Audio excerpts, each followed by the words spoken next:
What's going on, everybody? We just finished a massive fucking Lambo shoot with the Kraken Media team. Shout out Zune and the Kraken team. I came from a third world country. I came from the Philippines. I came from dirt. I came from the gutter. And I maximized all my time here. I was given fucking nothing, and I was able to get the fucking Lambo. I have the house. I have the 7-figure businesses. Fuck, I have the family that everybody wants. And all you motherfuckers out there that are hating on me, saying that I live in a fucking shoebox, in just a second, you're gonna be able to see behind the scenes of my fucking life. You can't even fathom how somebody like me that came from nothing is outperforming you motherfuckers. Check it out.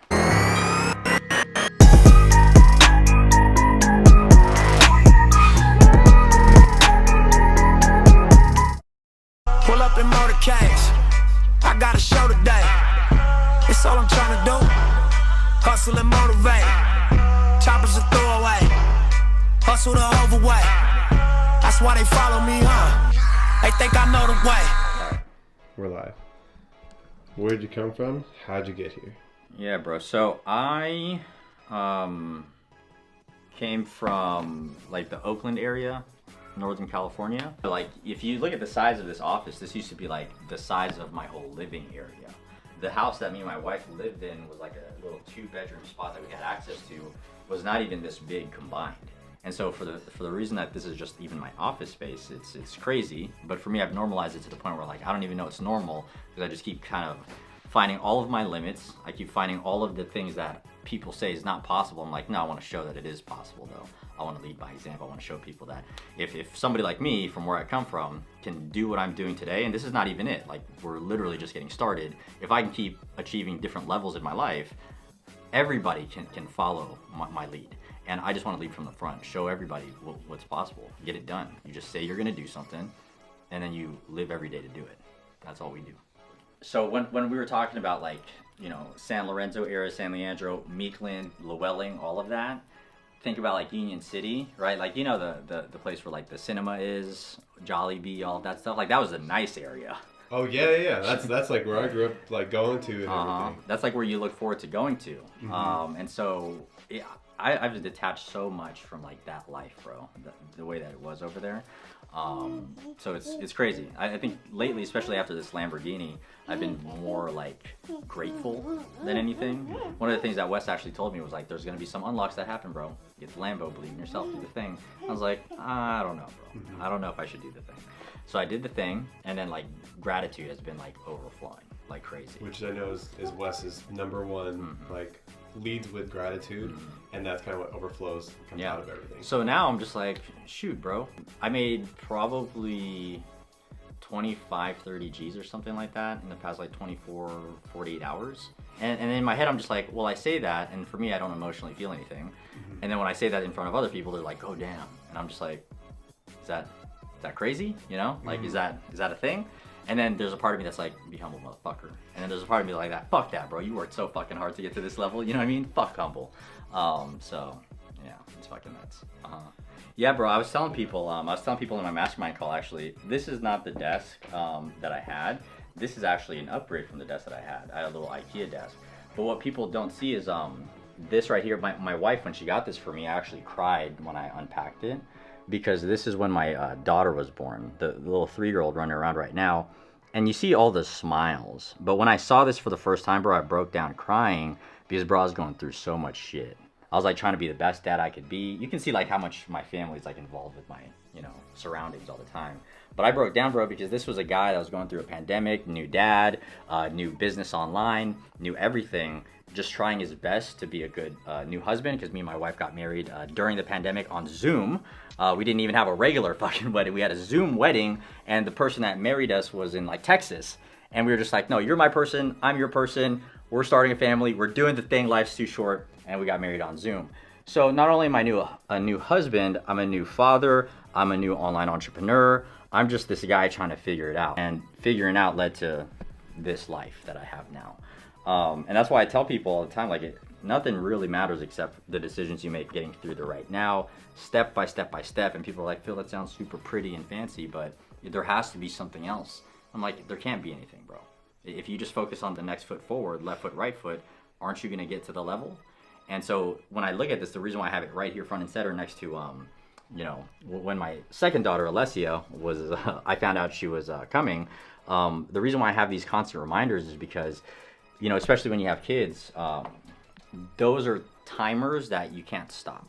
Once you set it, they're growing.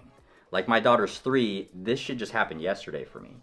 Like just trying to be there for her. Like look at this stuff. These are just constant reminders of like what happened in a matter of 3 years, bro. Like right here, we just found out that we were pregnant. Like you see her smiling, she still sleeps that way, and she looks like my wife here. This is where it all started, and then this is me and my wife prior to that. And bro, it's just day after day after day, problem after problem after problem. I just kept solving the next thing and the next thing and the next thing without like emotionally or internally breaking. And I think a lot of people forget that like that's the natural occurrence of things. You're gonna feel the stress, you're gonna feel the overwhelm, you're gonna feel the burnout, you're gonna feel the fear. Everything is going to come down on you. And then your ability to decide that, hey, this is not gonna define me, this is actually gonna be part of my fucking story that I'm gonna tell one day. That's the thing people miss. And I'm like, if you embrace your fucking story and like what you're cultivating right now, oh man, every day where I'm just like, damn, I got a fucking new challenge today. I'm like, that's gonna be a cool fucking story to tell. So one thing that I told people with my daughter, my second daughter, Alessia, I was like, she's gonna be born. We are in a recession. I'm just going through this massive business transition because I parted ways with one of my previous business partners. New baby on the way, and then I'm gonna get the Lambo? What the fuck? Do I really want to do that, bro? And I was like, that's going to be a badass story. I told people I was going to get the Lambo with the baby on the way. I'm going to crush it with a newborn. And then I started doing it all. And then every day I'm living like, didn't I tell you motherfuckers? I said I'm going to do it, so I'm going to do it. They saw me doing burpees at the hospital the day after my daughter was born, or the day of my daughter being born. And every single day, everybody watched as this transpired. And now nobody can say that I didn't do what I said I was going to do. But more importantly for me, I now know I did what I said I'm gonna do. And that builds trust. So when you look at this award, doing $1 million online with my first online coaching business, I taught confidence to people. Because when you have confidence in yourself, you can literally do anything. You can literally crush anything. I have different little baby awards for, other businesses that I built, but the reality is, confidence is one of those things that's like gonna completely change your life. When you're like the most optimal, confident version of yourself, nobody can tell you anything. Nobody can ever project a limiting belief onto you. Nobody can ever tell you can't do something. Every day I just want everybody that's weak to tell me what can't be done. And I'm like, I'll just show you that it can be done. And I challenge all the weakness of the world. Everybody's a fucking talker until it's time to do something about it. I'm the only one that I've seen so far that just does it. I say I'm gonna do it, so I do it. So every day that everybody comes up with an excuse, I'm like, nope, that's your lower self, bro. That's the weakness talking. Don't listen to the weakness. I got a question for you then. Yep. With that mindset, that's obviously something that wasn't born yesterday. Where did that come from? Yeah, that came from me losing everything. So when I was 10, my family, they broke apart. My dad was cheating on my mom. My mom told us on Christmas Eve, for some reason, out of all the fucking holidays, let's just tell the kids on Christmas Eve. That day is where like my whole belief of what life is shattered. I thought family was like it. You live for your family, you do life together with your family. That's the day I realized that was all a lie. We came from the Philippines to Arizona is where we were living, and then we moved to California. And for us, it's like, damn, you're in a new fucking country. All you guys got are each other, blood. Like, there's nothing closer than blood. And then I realized, like, all of that was kind of a lie. Because if it was true, then we wouldn't be hurting as bad as we did. So from 10 until now, so I'm 30 years old, from 10 till now, I've been going through so much shit. I've been going through depression. I've tried to take my own life. I've lost my family. I'm like in a better place. My sister's over there. We haven't hung out at this level for over a decade, probably more than that. We've been separate actually our entire life, so it's a blessing to even have her in my life right now. And so this version of me that's just like, I'm gonna be the most confident version of me is because everything took my confidence before. I gave my confidence, I gave my power to other people. And from 10 till now, I've learned that all I got is me. All I have is my word, and I just gotta do what I gotta do. Otherwise, like wherever I end up in life, that's on me. I'm never gonna let anybody else take away something from me or have the ability to. That's why I became a Marine. That's why I became a machine gunner. Nobody's ever going to tell me that I'm not a machine gunner. I didn't earn to become a machine gunner. Nobody's ever going to be able to tell me that shit. Nobody's ever going to tell me that I didn't make $1 million online or $1 million business. And that's cash. That's not some bullshit. That's somebody from the Philippines built something online that did $1 million teaching something that people say you can't sell, which is confidence. I mean, I don't know what else I could say. You know, like, you just got to show up. Because when you do that, when we think about the next thing, right? Lamborghini's the next level up. The next thing is upgrading the house, and we're probably gonna go after like a $3 million little mansion, and that's gonna be the next thing. After that, it's like, what's the point of life? It's not the external things, but it's you saying you're gonna do something, so I said it, now I'm gonna do it. And you're gonna see, you're gonna watch this video, a few videos later, you're gonna see the level up. And at some point, I'm gonna transfer the belief that I have in myself to somebody that's watching these videos. I'm gonna transfer it. But it comes from day to day, battle testing yourself. Because again, there was a time right here, this guy right here was under his desk, under one of these desks, crying without ever telling his wife that he was breaking down every single night because he was so fucking stressed out if he was gonna be able to provide diapers or a roof or something. That same guy is who you see today. At some point, like, I've just normalized like hustle, and I don't know what's normal. I don't know what's good. I don't know what's bad. As much as I empower other people to like lean into their story, there's still parts of me that I haven't really truly understood my own story at this point.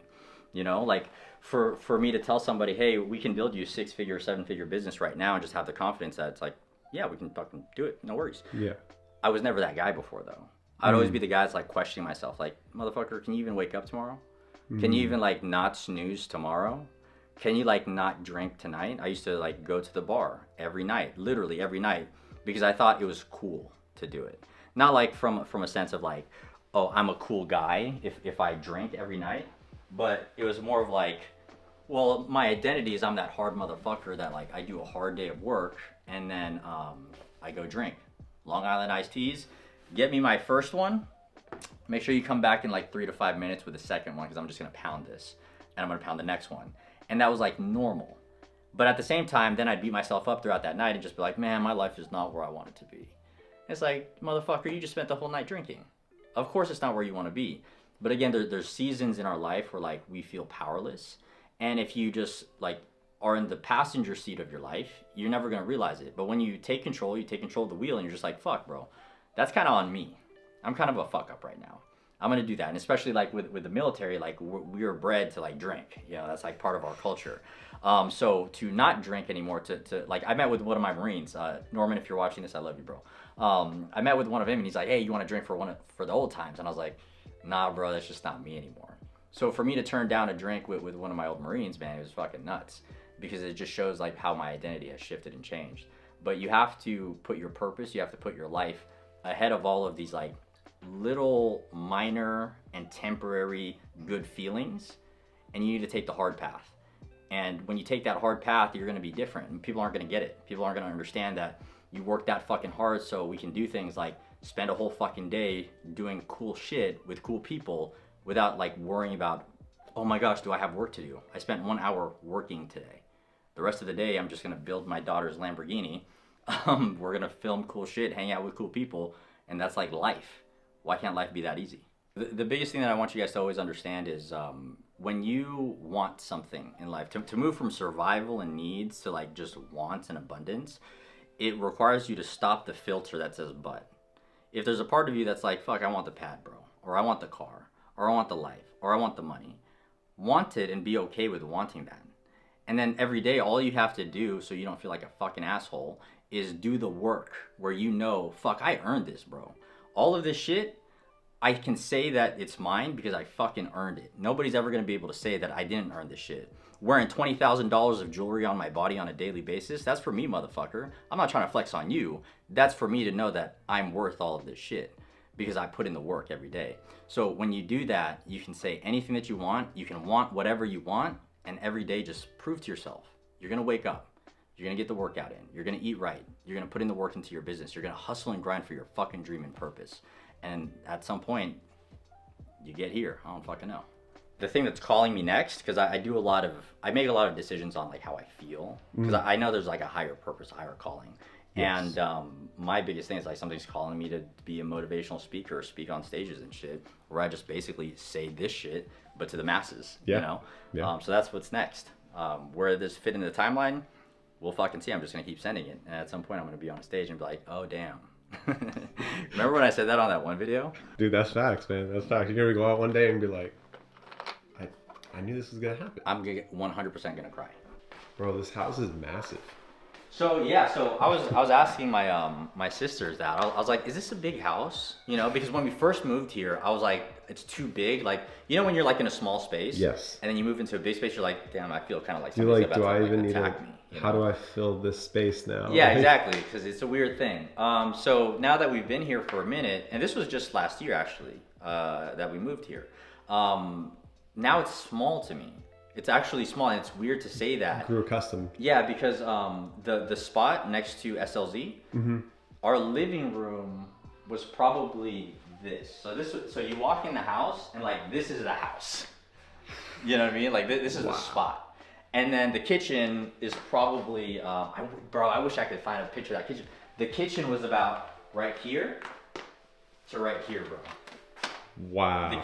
My old kitchen was from here to here, right? On Llewellyn. My kitchen was right here, bro. We had the fridge, and then we had the range, and we had the microwave right here. And then right across was like this small, janky little sink, and then like this is much counter space that you have. So to have like all of this counter space, I'm like, that's different, you know? But I always wanted to make sure that, you know, we had space, you know? All of that stuff, bro. Like, to give them a different life, it's a real thing. It's a real driving force. And so you see, like, we post up about, you know, there's family over everything over there. Family, a little bit of this, a little bit of that, a little bit of that. You have my wife decorating. All of the things that you see here is my wife's decoration. So one of the things that I love to do is have her just buy whatever she wants, so that way she can decorate it however she wants, because that's one thing she really loves to do. Which is a great experience for her, because now she gets to experience, you know, the holidays and stuff like that. Very different. Yeah, no, for sure. But yeah, bro, it's crazy. You remember, Graciela, you remember the 156 kitchen? That was about this big, right here? Literally. Yeah, that's crazy. That's crazy. But yeah, now it's like, yeah, so now this place seems a little bit small to me. And that's why we're like thinking about the next level.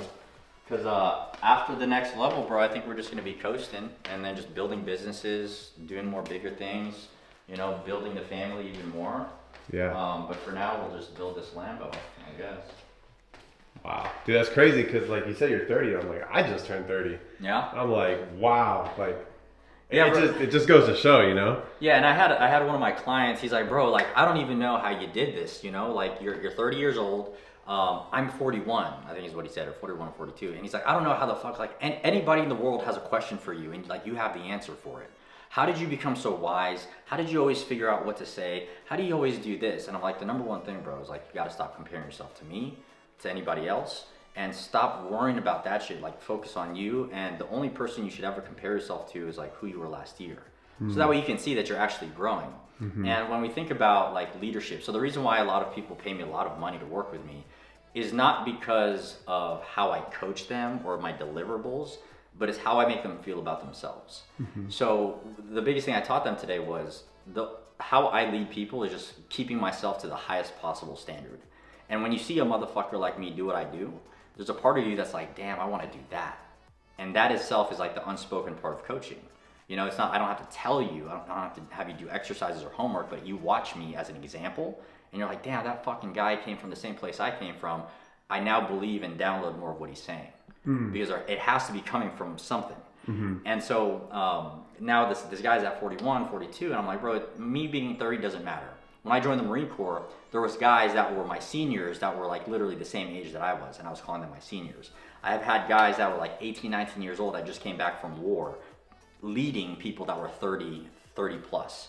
So age doesn't really matter. Experience, wisdom, life, your ability to reflect on your life, downloading all of that so that way you can like offer that to people.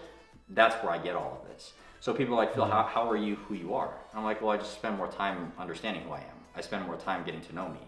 I spend more time deconstructing why I think the way that I think, why I feel the way that I feel, and then at some point you'll realize that everybody in the world feels exactly the same. So this is where people get coaching all types of fucked up, okay?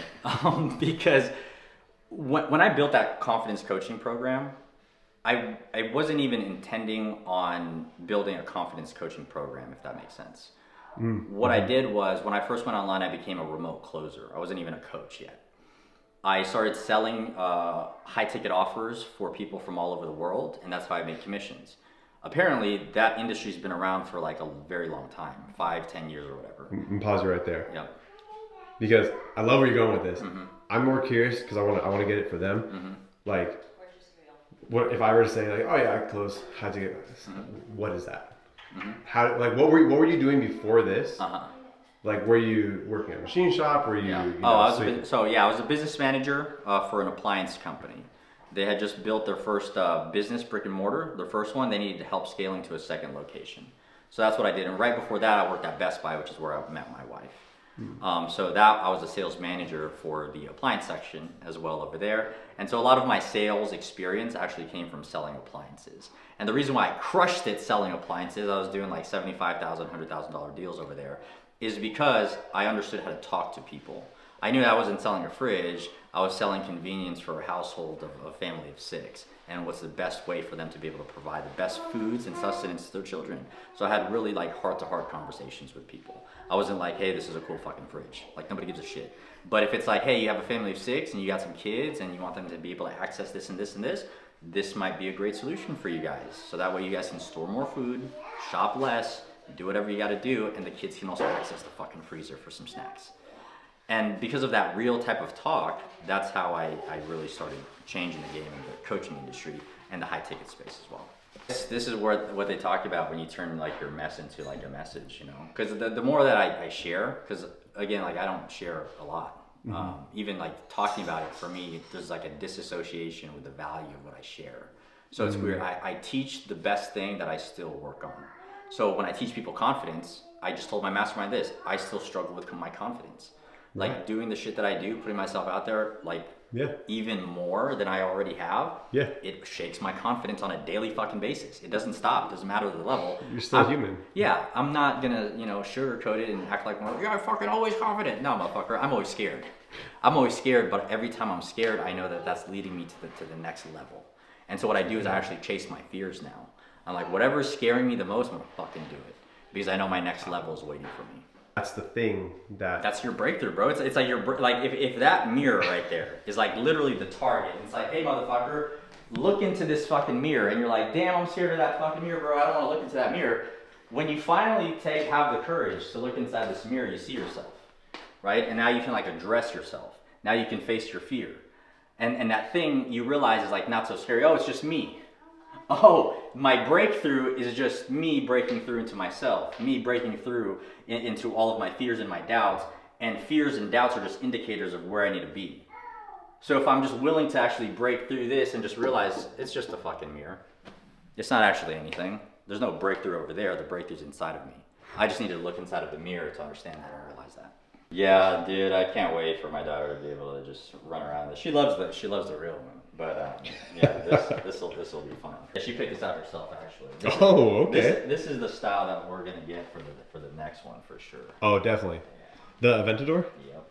Baby, you ready for this? Yeah. You got your Lambo? Yeah. You gonna go fast in this? Yeah, this is my Lambo car. So yeah, this is one of the cool parts about having a remote lifestyle. You get to like do stuff like this. For me, that's one of the reasons why I actually work so hard. Because I knew at some point she's gonna be at this age where we can spend time together. And like this is the stuff I want to do. You know, it's like putting a toy car together. For most people, it's like, oh, that's boring. But for me, I'm just like, no, this is quality time, bro. You know. And then she's very involved. She's very articulate too for a 3-year-old. It's kind of crazy. This is my seat. Wow. Show me the seat? Yeah. So I can sit.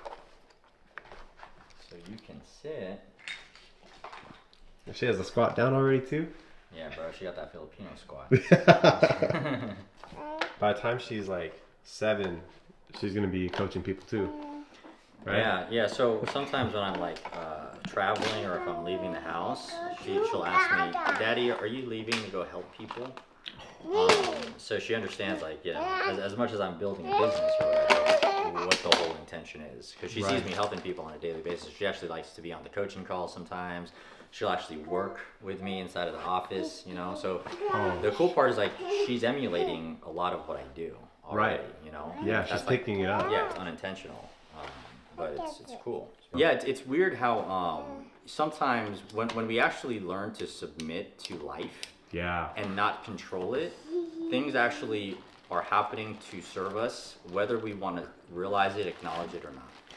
Yes. And a lot of the times, like, you know, people will get frustrated in situations like that. Like, damn, I slept in. Damn, I did this. Damn, you know, it didn't go according to plan. And what they'll do is they'll spend more time feeling bad about that versus like, okay, why did this, or how did this happen for me? Mm-hmm. How is this serving me now? What is the lesson I have not yet learned that like life, God, the universe is trying to show me? And if you do that and you look for it, the lesson's always there.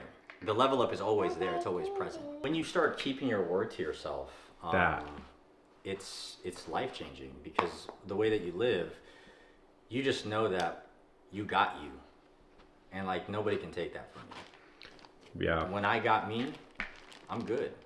Yeah. I can hurt, I can thrive, I can doubt myself, I can fear myself, but I got me. Hello, brother. How you doing? Bill, that's Ray. Nice to meet you. I'm Ray. Here. I'm gonna, after that, we're gonna get you going inside the car. We'll do the scene here. Actually, it looks good. Okay. Do you want me to move Lighting. the? Yes. While you're doing that, let's do the office scene. Okay. Yeah. And then we're gonna go head Okay. to downtown Sacramento, the bridge. Yep. We'll do scenes there, rollers, and then working out.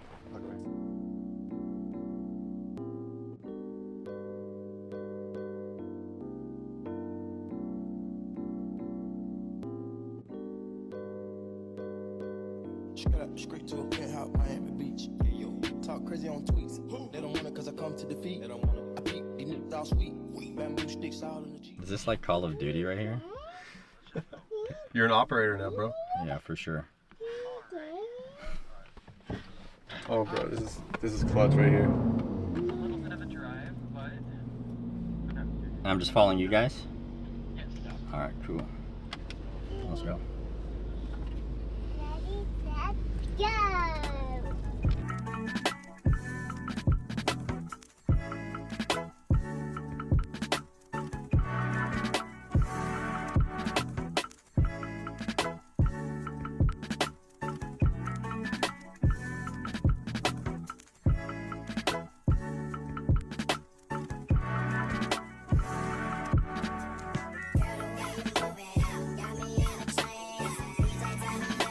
We just finished an entire day shooting film with my daughter in my Lambo.